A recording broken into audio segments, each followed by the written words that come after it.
Hey everybody, welcome back to the channel. So we're here with the 2025 IONIQ 5N, and I've had the car on the channel one other time, but my friend loaned it to me a little bit longer this time, so we get to do more videos. So we're gonna have a video in a little more detail on charging, comparing Tesla to non-Tesla chargers for this car. Gonna be doing some more driving experiences and impressions there. And then in this video, we'll go more in depth, walk through the car. I'll show you everything in more detail. All right, so the IONIQ 5N is the high performance version of the IONIQ 5. So it's got much bigger wheels. It's got 21-inch wheels up front. It's got a lot more aero on the sides, a lot more aggressive looking. It's also got more performance as well. So it's about 600 horsepower, and it has what's called N Grin Boost, which gives you an extra 41 horsepower, so 641 horsepower. It's all-wheel drive. It's also a unique feature is the NE shift mode, which basically simulates a real transmission. It's like an 8-speed paddle shifter transmission, even though there isn't one at all. It really does feel like that, so that's pretty cool. So we'll check that out. One other thing to note on the IONIQ 5 is it's kind of an interesting size. You know, if you compare it to other cars, when I pulled it into my garage, you know, my daily driver is my Mustang Mach-E, and so I was expecting the IONIQ 5 to be, you know, a lot smaller, shorter, but it really wasn't. I'll put all the dimensions in the video, but the roof height's definitely a little bit shorter. You definitely sit down a little bit lower in the car, but it's not dramatically so. And then, you know, ground clearance wise, it's probably not that much lower than the Mach-E, because the Mach-E sits up a little bit higher, but there's quite a bit of battery in the depth there, so you really don't have that much ground clearance in the Mach-E. And you know, driving this around, I haven't had any problems, you know, going over speed bumps or going into driveways. I haven't scraped on anything. And you know, when you have these high performance cars like this with, you know, kind of the aggressive splitters and stuff around the side, that's kind of something you worry about. And that really hasn't been an issue at all with this. So that's really nice. That makes the car a lot more livable. It's interesting because you could almost think of it as like a small SUV, even though like in your head, when you're thinking this N performance Hyundai, you're thinking hot hatchback. So yeah, let me take you through the car. Let's just start under the hood here. You're really only getting under here if you're gonna put in some more washer fluid or coolant or brake fluid. So yeah, no storage up here. Another thing that's cool here, so there's cameras on the mirrors, and when you put your blinker on, it'll show you the view out the rear mirror. And what's kind of cool is you basically get to see these vents when you put your blinker on. So that's kind of cool to see. Coming around to the back here, also some pretty aggressive rear diffuser here. Looks really nice. You've also got this really cool square pattern here. IONIQ 5. Third brake light up here. I have to say, compared to the Mach-E, I really like these door handles better. You know, these are definitely not unique to Hyundai. There's quite a few cars doing these now, like Rivian. Tesla is kind of similar. But yeah, it's super easy. It's presented to you when it's unlocked. And then if I push the lock button, then they fold in. You can also push the little square to lock it. So if I unlock it, I'll push the square to lock it. So yeah, here's the key fob. So there's a little button you can hold to open the trunk on the back there. So yeah, pretty straightforward key fob. There is also a little backup key that will fit under here if for some reason the electronic part is no longer working. I also think the lighting looks really cool. All right, so here's what it looks like getting in. And really love these seats. You can see the N is lit up there. I think that's a really nice touch. These are really pretty aggressive racing seats. So you can see the side bolstering is pretty thick, pretty stiff. They're also manual seats. So use a lever up here to move them. Let me show you the back. I've also found it's pretty good for car seats too. So I'm 5'9", and I've got the seat where I want it. Maybe I could click it back one notch. And you can see pretty good size car seat here, and there's still some room here There's also tons of room there on the floor. And then this door opening is a pretty good size too. So when I was loading my kids in here, I found it was really pretty easy to get to them. So I'll open this up. So yeah, pretty good size space back here. Definitely, you've got, you know, quite a bit of slope you're going to deal with here.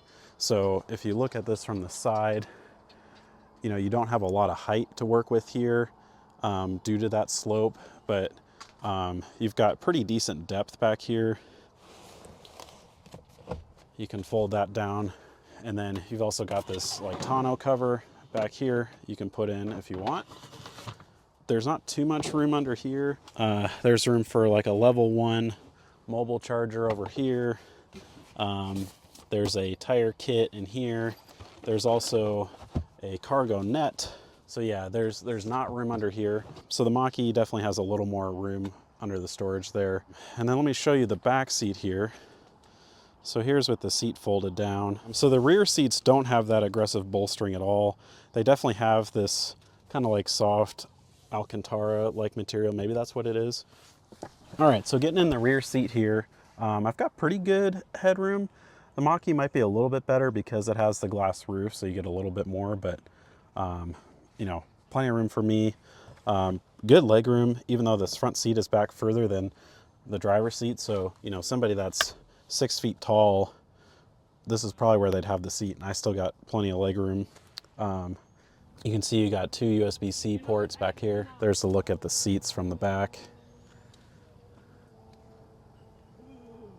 And then Chargeport here, it actually is a motorized Chargeport, and the 2025N has a CCS port. So you've got your DC pins here and your AC pins up here. The new 2025 non-N, they went to the NAX port, the Tesla NAX port integrated into the car, which is awesome. So you won't need an adapter at the Tesla superchargers. Now, like I mentioned, I'm gonna have some charging videos on this car, and that's something to note is, at least right now on the Tesla superchargers, they don't support the 800 volt architecture like this car is set up for. So you're really only gonna get half the speed that you should ideally on the current V3 Tesla superchargers. We're in this transition period. I think it's kind of a moot point to have an integrated NAX port currently. Long term, that could be nicer to have, but not a big deal right now. All right, so coming inside here,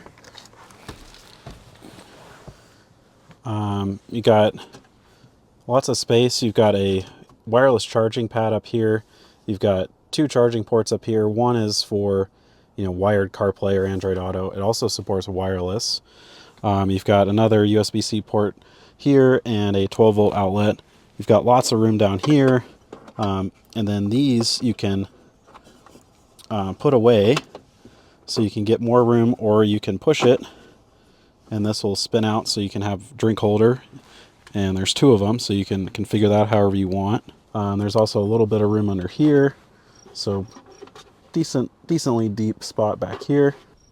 Here's another look at the N logo on the seat, lit up, looks really cool. And then over there on the door, so you can see if I change drive mode, switching to red, green for eco, blue for normal, and then red, back to red for sport mode.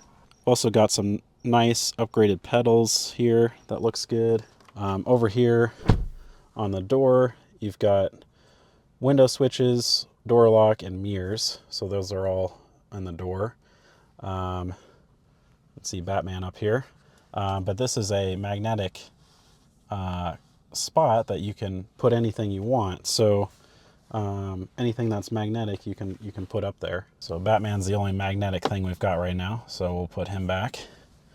And then gauge screen, so you've got quite a few different options. So we're in like the performance N mode here. So we'll go to screen layout and I'll show you. So here's classic. So a little more basic, and then it kind of rearranges where some of the other icons were. And then there's different styles. So style A, style B, style C, And then that's the classic look. Then you can go to the simple look.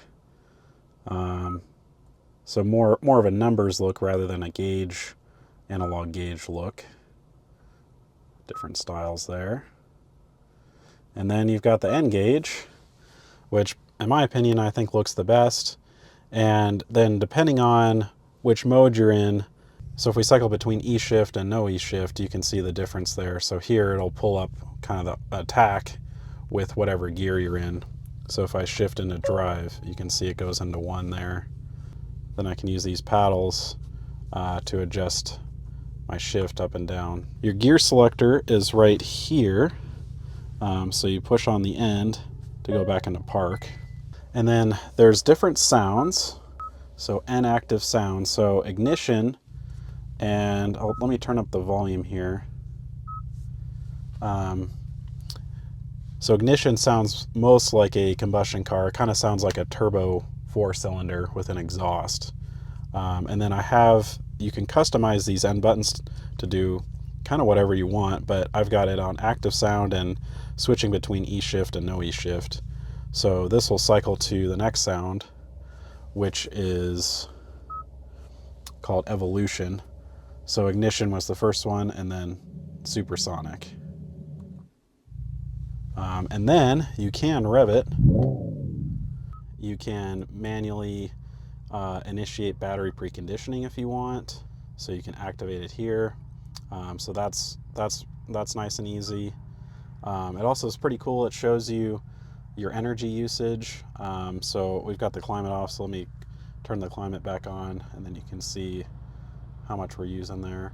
Then there's also this N mode display and a bunch more N mode options. So really nice looking infotainment screen. You can also do, like I mentioned, Android Auto and Apple CarPlay, and it'll take up this whole screen. There's a split in the screen, so there's actually 2 screens here and there. Kind of as you're here, where the steering wheel is, it almost just feels like one big screen. So yeah, it looks really nice. All your climate controls are available down here. If you want to do like heated seats or heated wheel, it'll pop up the menu up here. So that is one other cool thing, is even though these are these really aggressive racing seats, they are heated and cooled. So that makes them extra comfortable. And you've got 3 levels on each, and then 2 levels on the heated steering wheel. Also really love how the steering wheel looks. I like how easy it is to access drive mode changes, set up here, and the customization. Here's the N-Grin boost, and push that. It'll say ready, and when we're going, it'll start counting down and show you've got basically 10 seconds of extra power. You can also, you've got parking sensors, and you can also quickly pull up your surrounding cameras. You can adjust between them. This one's kind of cool. It superimposes the car on there, and you can spin it around and see where you're at in the space. So that's pretty impressive. Looks really good. I like this view a lot for parking near stuff. So cameras all look really great. And then, like I mentioned, if you put your blinkers on, it will show on the screen there your blind spot. And if you go the other side, it'll put it on that side. Yeah, and then you've got a drive mode selector, and eco, normal, and sport. Driver assistance settings are over here. And then you've got some more options over here where you can program these. This star button mode, and the star button over here you can program. I have this as like a quick access to get to my Apple CarPlay, which I like. I also got the start stop button here. Yeah, a couple other buttons up here. So under the mirror, you've actually got buttons here for a garage door. So I didn't notice those initially. You do have a glove box over here, and it is lighted, so that looks nice. All right, here we go.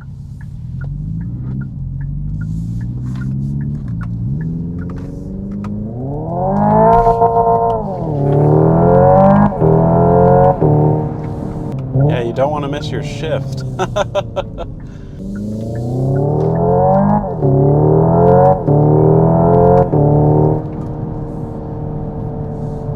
Yeah, it's quick, all right. Downshift and active sound, yeah, evolution.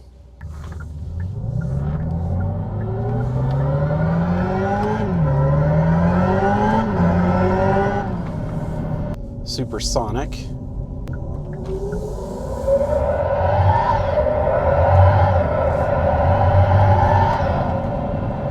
So my personal favorite is ignition, just because if you're shifting, then I feel like it makes the most sense for it to sound like a combustion car with the gear shift. So yeah, I've really been enjoying driving this car. Obviously the shifting gives it a whole nother dynamic. I think, here, I'll downshift here.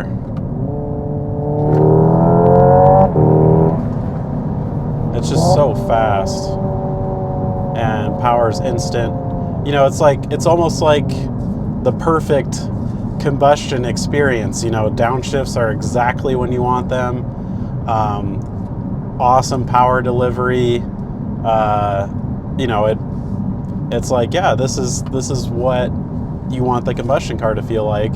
Obviously it's not necessary. There's no, this car doesn't actually have multiple gears, but it's super fun. I haven't driven a ton of electric cars. My experience so far is my Mach-E that I've had for almost 3 years now. And I also have had the Tesla Model Y on the channel for a little while. And, they're fast and they're smooth. And there's something that's really nice about that too.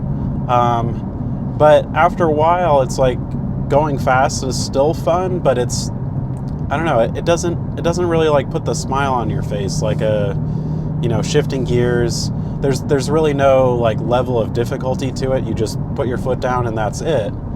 And you can do that in this car too. You just turn off the E-shift mode, and right now I'm back in just normal mode. So if I just step on it, it goes, and I'm like in one pedal drive again. But if I go back to E-shift, it's like there's a little bit of a challenge to try and like improve your acceleration, getting the shift in the right place. It just increases the difficulty a little bit, and it makes it a little more dramatic. You feel tons of power, and then you shift, and then you feel tons of power again. So yeah, it makes it more exciting. So yeah, the car has really wide tires. I believe it's 275s all around. So it's super planted. What I've kind of noticed is the ride actually isn't too harsh. I think maybe the harsh part about it is,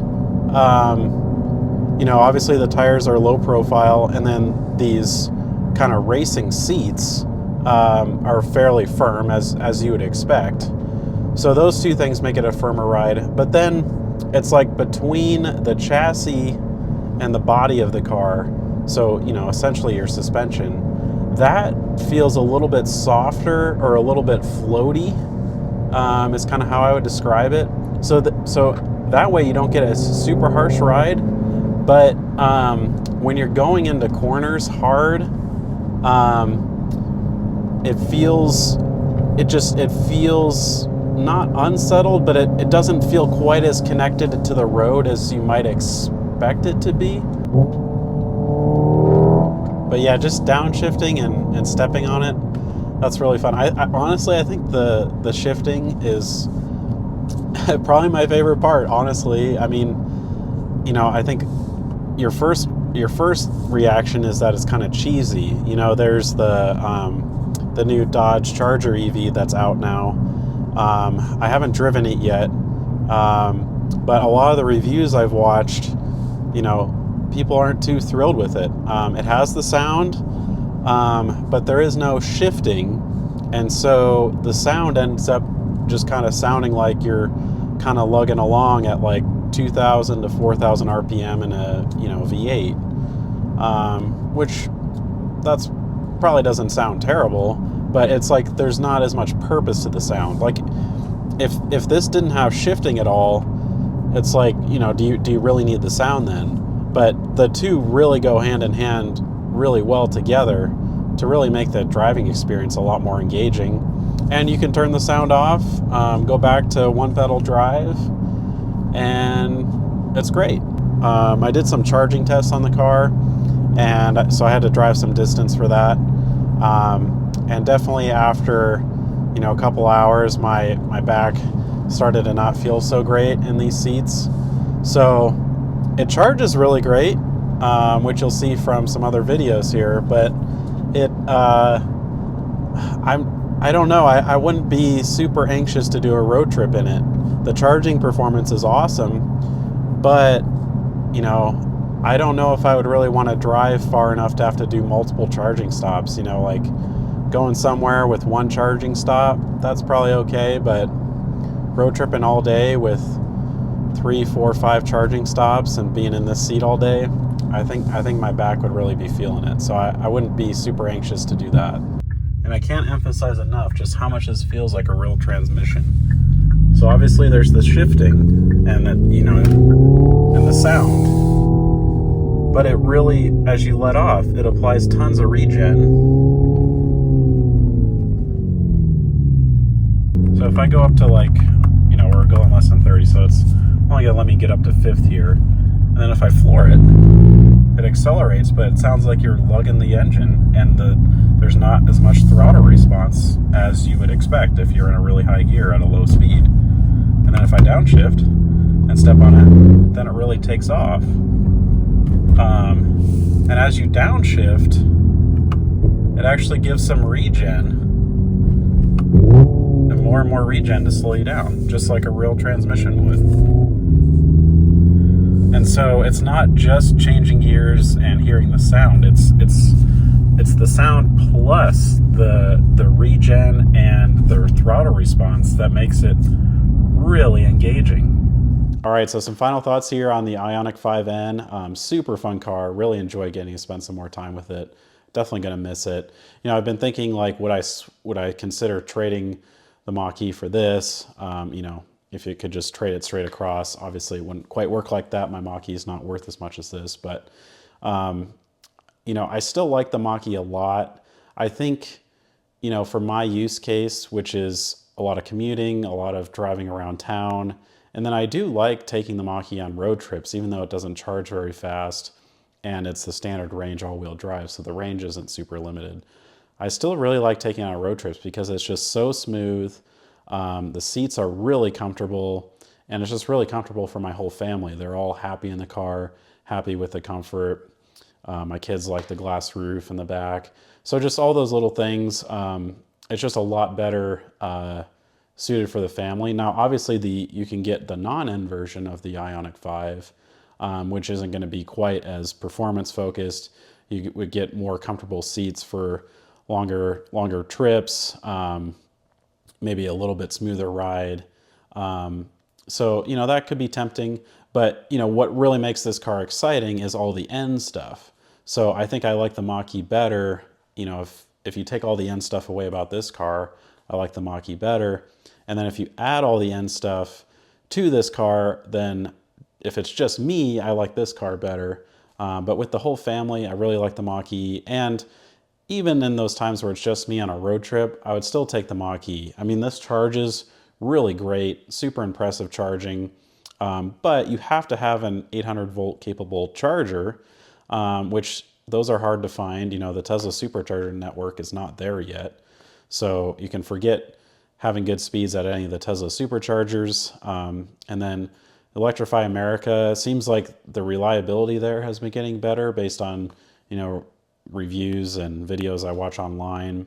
My experience, haven't had any problems, but most of their stations still seem to have at least like one station offline, or one of the stations doesn't do full power.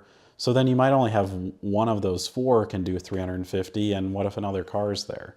So I think the charging advantages this car has will be more important as time goes on and the charging networks hopefully get better. But in the short term, you know, that advantage, you might only get to take advantage of that about half the time.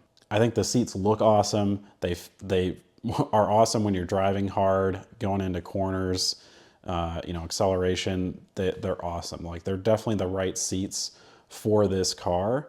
But for road trips, that would not be a favorite. Also, the tires on here are really wide, so you definitely get some road noise. You know, they're also really sticky sport performance tires. So, you know, that kind of hurts your efficiency. They're going to be expensive to replace. So all those little things, you know, it's a car where, you know, you're probably not going to put as many miles on it. You know, if you had, you know, the standard, you know, IONIQ 5 or, you know, the Mach-E in my case, it's going to be a lot easier to put miles on those versions rather than this one. So those are just some things to think about. You know, which one should you buy? You know, I think it really depends on what you're going to use it for. If you're mostly commuting, driving around town, maybe you're coming from, you know, you like performance focused cars, but you want to try an EV, but you're not quite sure if you're going to like the driving experience, definitely give this one a try. You know, even though it's not the most efficient electric car because of all those things, it's still going to most likely be cheaper than gas, especially if you're charging at home. If you're doing any kind of public charging, it's probably going to be the same as gas, if not more. But if you can charge at home or, you know, charge at work or something, you know, you could get some really great performance and still have some pretty good savings on the gas, even with this, you know, kind of lower efficiency electric car. So yeah, let's just talk about each car, comparing the IONIQ 5N to the Mach-E GT. So driving experience, the N definitely wins hands down. I mean, the GT is still pretty fast, but it just doesn't have that excitement with the shifting, kind of the feel you get sitting in these racing seats, with all the customization, the gauge cluster, the buttons on the steering wheel, the paddle shifters. It's just a very different and a lot more exciting driving experience than the N. So if that's your, you know, the biggest thing you're looking for between the two, you should definitely take the N. I think you'll be a lot happier with that. If you're looking for, you know, a great commuter, I think both cars could work pretty well. If it's a long commute, the N seats might be a problem for you. So I would definitely test drive the N and just see how you feel about the seats. The Mach-E is probably going to be more comfortable for most people. Definitely a road tripper. I'm going to give it to the Mach-E. Now this car does charge better than the Mach-E, but you do have to have the, you know, 800 volt capable charger. Otherwise you're going to be charging at basically half the speed that this car is capable of doing, and half speed on this is slower than the Mach-E. You know, the Mach-E is just going to be a lot more comfortable for cruising long distances, and even with that slower charging, I think over time you're going to be happier in the Mach-E for those long distances. Software, you know, that's another big deciding factor. Both cars support Android Auto and Apple CarPlay. I typically use Apple CarPlay. It works great in both cars, very responsive, no issue there. So either car is going to work great for that. But the rest of the infotainment, you know, just how responsive it is, the number of settings you can customize and adjust, definitely the N has the advantage there. Also gauge cluster, the Mach-E does have one, you know, the Model Y, for example, or the Model 3 does not, for the Tesla cars. But the Mach-E gauge cluster, I've talked about it before on my other videos. It's just so, it's almost too basic. There's just, I mean, you've got your speed, you've got your range, battery percentage, and any of the driver assistance stuff, and some warning lights, and that's kind of it. It's not real exciting. It doesn't really change with the different drive modes. I think they could do a lot more there. The N, they went all out on that. You've got battery temperature, motor temperatures. Obviously, you can see your gear information if you're doing the E-shift. You've got a bunch of different options. You can configure it. Way more information, current trip status, you know, a G meter, all sorts of cool stuff. So gauge cluster, definitely the N. Driver assistance, I think the Mach-E has the advantage there, both on and off highway. On the highway, no question the Mach-E has the advantage. If you have the Blue Cruise enabled, you know, then it's hands-free. You know, the N is only a torque sensing, so you have to torque the wheel every so often, or it'll start beeping at you. The Mach-E does the same thing if you're not in a Blue Cruise area, but if you are in Blue Cruise, Mach-E is definitely a smoother and better experience. And if you're not in Blue Cruise, the lane centering, I think all the graphics and stuff the Mach-E has are a lot easier to understand and see what the car's doing. I talked about the charging with the road trips, but you know, the N definitely has an advantage there. For home charging, you can adjust you know, if you want to lower your charge rate, or even for, you know, like level 2 public charging, you can adjust your charge rate. It's based on percentages instead of amperage, but you can still lower your charge rate, where the Mach-E is just going to take full power all the time. Just a little thing, but nice to have in here. And for DC fast charging, if you can get the right charger, the N is way faster. The N also does, and just the IONIQ 5 in general, does vehicle to load charging. So you could charge, you know, another car, trickle charge another car, or probably more, what would be more useful there is like your power goes out at your house and you could run an extension cord from the car and plug in your fridge, maybe plug in a floor lamp. The Mach-E doesn't do that at all. That's something I wish it had. You know, I think interior room and stuff, both are very similar. You know, the Mach-E has front trunk space, even in the GT. The 2025s have the heat pump, so there's less space, but there is some space up there. I think in the back, the Mach-E might have a slight advantage there too. But interior space, like front seat, rear seat, the N might actually be a little bit better because the rear door opening is a little bit bigger. So I had an easier time getting my kids in and out of this car. So yeah, that kind of wraps up all my thoughts on the IONIQ 5N. Super fun car, really enjoyed it. If you get a chance to drive one, definitely check it out. I think you'll be surprised. But yeah, thanks so much for watching. Subscribe if you want to see more content like this, and I'll see you in the next video. Bye.